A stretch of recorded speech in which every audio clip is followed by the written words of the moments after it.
शुरू करता हूँ अल्लाह ताला के बाबरकत नाम से जो बहुत मेहरबान और निहायत रहम करने वाला है। मोअज़्ज़िज़ सामीईन अस्सलामु अलैकुम। प्यारे दोस्तों, एक दिन हज़रत अली रज़ी अल्लाह ताला अन्हो मदीने की गली से गुजर रहे थे तो आप ये देखते हैं कि एक औरत को कुछ अफराद घसीटते हुए ले जा रहे हैं। वो औरत खौफ से कांप रही थी और मर्द उसे घसीटते हुए ले जा रहे थे। जब हज़रत अली ने यह माजरा देखा, हज़रत अली रज़ी अल्लाह ताला अन्हो ने उन आदमियों से पूछा, क्यों आप इस औरत को घसीटते हुए ले जा रहे हो? तो उन लोगों ने कहा, इस औरत ने बदकारी की है, जिना किया है। हज़रत उमर रज़ी अल्लाह ताला अन्हो ने हुक्म दिया है कि इस औरत को संसार कर दिया जाए। जब हज़रत अली रज़ी अल्लाह ताला अन्हो ने उन लोगों की ये बात सुनी तो आपने उस औरत को उन लोगों से छुड़ा लिया और फिर कहा, चले जाओ। अब यहाँ से वो लोग चले गए और फिर हज़रत उमर रज़ी अल्लाह ताला अन्हो के पास हाजिर हुए और उनको बताया, आपने जिस औरत को संसार करने का हुक्म दिया था,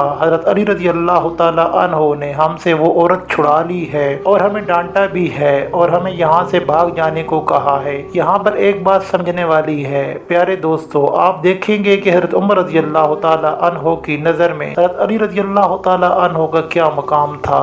प्यारे दोस्तों, हज़रत उमर रज़ी अल्लाह ताला अन्हो ने जब उन लोगों की ये बात सुनी तो आपने फरमाया कि अली को किसी बात का तो मालूम होगा जिसकी वजह से उन्होंने ये काम रोका है। उन्हें कोई ना कोई इल्म तो होगा इस बारे में, इसीलिए उन्होंने इस काम को रोकना ज़रूरी समझा। वो जानते हैं कि ये काम किसी वजह से ही किया होगा, इसकी कोई ना कोई वजह तो ज़रूर होगी। हज़रत उमर रज़ी अल्लाह ताला अन्हो ने उन लोगों को फरमाया कि आप हज़रत अली रज़ी अल्लाह ताला अन्हो के पास जाएँ और उन्हें हमारे पास बुला के ले आए। वो लोग हज़रत अली रज़ी अल्लाह ताला अन्हो के पास हाजिर हुए और उनसे अर्ज किया कि या अली, आपको हज़रत उमर रज़ी अल्लाह ताला अन्हो अपने पास बुला रहे हैं। जब हज़रत अली रज़ी अल्लाह ताला अन्हो हज़रत उमर रज़ी अल्लाह ताला अन्हो के पास तशरीफ ले गए, हज़रत उमर रज़ी अल्लाह ताला अन्हो ने हज़रत अली रज़ी अल्लाह ताला अन्हो से पूछा कि ए अली, क्या वजह है, आपने ये काम क्यों रोका है? मैंने जिस बदकिरदार औरत को संसार करने का हुक्म दिया था, आपने उसको क्यों रोका है? हज़रत अली रज़ी अल्लाह ताला अन्हो ने जब ये बात सुनी तो आप रज़ी अल्लाह ताला अन्हो ने फरमाया कि ए उमर, आपने सुना नहीं, रसूल करीम सल्लल्लाहु अलैहि वसल्लम ने फरमाया था, 3 लोगों के ऊपर से कलम उठा लिया जाता है,